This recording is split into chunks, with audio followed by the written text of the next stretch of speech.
अस्सलामु अलैकुम dear viewers.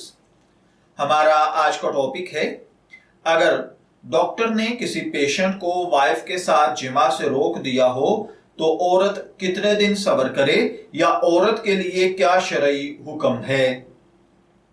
ये एक सवाल है जिसमें एक भाई ने पूछा है कि एक शख्स का एक्सीडेंट हो गया है, उनकी कमर की हड्डी में यानी बैक बोन में कोई प्रॉब्लम क्रिएट हो गई है, जिसकी वजह से डॉक्टर्स ने उसको सोहबत करने से रोक दिया है, लेकिन ये नहीं बताया कि कब तक सोहबत नहीं करनी।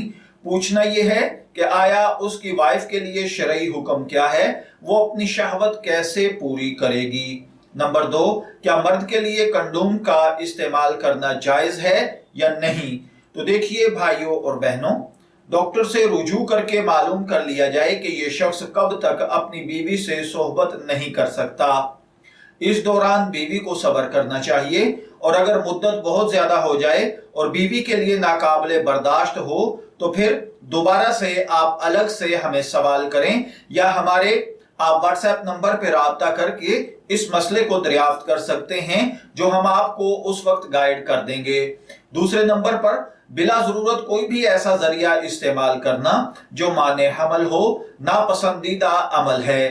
ताहम अगर औरत कमजोर हो, उसकी सेहत इजाजत ना देती हो, या फिर प्रेगनेंसी उसको तकलीफ देती हो, या फिर बच्चे अभी छोटे हों और प्रेगनेंसी में औरत को कोई ऐसी तकलीफ होने का अंदेशा हो कि जिसमें उसकी जान जा सकती है, तो आर्जी तौर पर कंडोम यूज करना या कोई भी माने हमल तदबीर इख्तियार करने की शरन गुंजाइश है, इसमें कोई कबाहत नहीं है। मैं दुआगो हूं कि अल्लाह ताला हमें इन बातों को समझकर इनके मुताबिक अमल करने की तौफीक अता फरमाए। शब्बीर अहमद को इजाजत दीजिए, फिर हाजिर होंगे किसी नए टॉपिक के साथ। तब तक के लिए अल्लाह हाफिज।